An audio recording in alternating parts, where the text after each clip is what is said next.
क्या करप्शन के चार्ज में डिसमिस हुई रिटायर्ड आईपीएस आरएस यादव की पत्नी अनुपमा यादव हरियाणा की पूर्व जुडिशियल मजिस्ट्रेट रही है, लेकिन आरोप लगे कि वो भ्रष्टाचार के चार्ज में डिसमिस हुई। हालांकि अब उन्होंने सफाई दी है खुद पर लगे आरोपों को लेकर। मुझसे बात की उन्होंने और अपनी सफाई में क्या क्या कहा वो सब मैं आपको बताने वाला हूं। और उनके डिसमिसल लेटर की कॉपी भी है मेरे पास, जो खुद उनके पति रिटायर्ड आईपीएस आरएस यादव ने दी है, वो भी मैं आपको दिखाऊंगा। दोस्तों नमस्कार, मैं आपका यार जतिन पत्रकार। रिटायर्ड आईपीएस आरएस यादव जो हाल ही में अभय चौटाला पर गंभीर आरोप लगाकर चर्चा में रहे थे, और उनकी पत्नी हरियाणा की पूर्व जुडिशियल मजिस्ट्रेट पर आरोप लगे कि वो करप्शन के चार्ज में डिसमिस हुई, जिसको लेकर अनुपमा यादव ने सफाई दी है। और दूसरी तरफ उनके पति रिटायर्ड आईपीएस आरएस यादव ने अपनी पत्नी के डिसमिसल लेटर की कॉपी भी दी है मुझसे, वो भी मैं आपको दिखा रहा हूं, जिसमें अनुपमा यादव के डिसमिसल का कारण लिखा हुआ है। सब कुछ विस्तार से इसमें बताया गया है।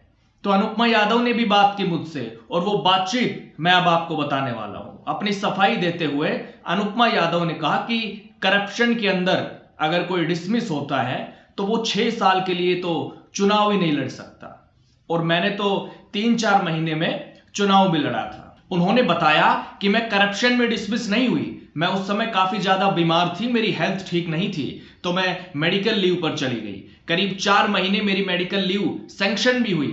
फिर अचानक हाईकोर्ट से मैसेज आया कि आपकी लीव कैंसिल हो गई और आप ड्यूटी ज्वाइन करिए।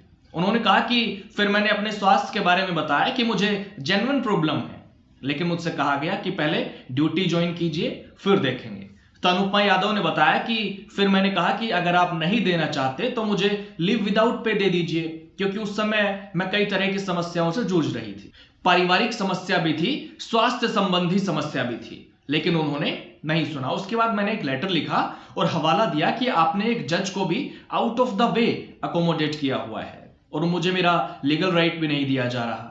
तो उससे वो नाराज हो गए, जिसके बाद मुझे वार्निंग आ गई कि तुरंत ज्वाइन कीजिए नहीं तो सस्पेंड किया जाएगा। फिर मैं दोबारा मिलने गई जस्टिस से, 2 जस्टिस के नाम भी बताए उन्होंने।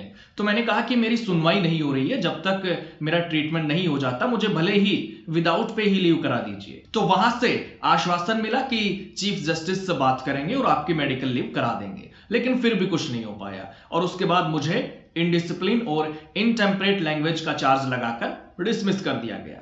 मैं करप्ट नहीं थी, मैं इनएफिशिएंट नहीं थी। उन्होंने कहा कि मैं जज रही, मेरे पिता सेशन जज रहे, मेरे पति आईपीएस रहे। उन्होंने आगे बताया कि फिर मैंने महिला आयोग का रुख किया, अपनी समस्या उनके सामने रखी, क्योंकि मुझे छुट्टी चाहिए थी। मैं स्वास्थ्य संबंधी समस्याओं से जूझ रही थी, मेरी बच्ची भी प्रॉब्लम में थी, लेकिन मुझे छुट्टी फिर भी नहीं मिल पाई और मुझे डिसमिस कर दिया गया। अक्टूबर 1995 में मुझे डिसमिस किया गया था, और 1996 में अनुपमा यादव ने विधानसभा चुनाव भी लड़ा निर्दलीय। करीब 7,000 वोट भी उनको मिले थे, 7,000 से कुछ वोट कम थे।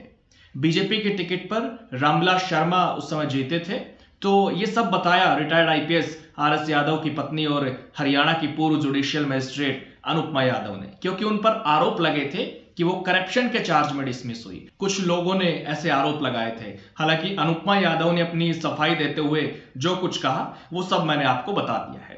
खैर, आप अगर कुछ कहना चाहें तो अपनी राय जरूर दे सकते हैं। हमेशा की तरह कमेंट बॉक्स के दरवाजे आज भी आपके लिए खुले हुए हैं। नमस्कार।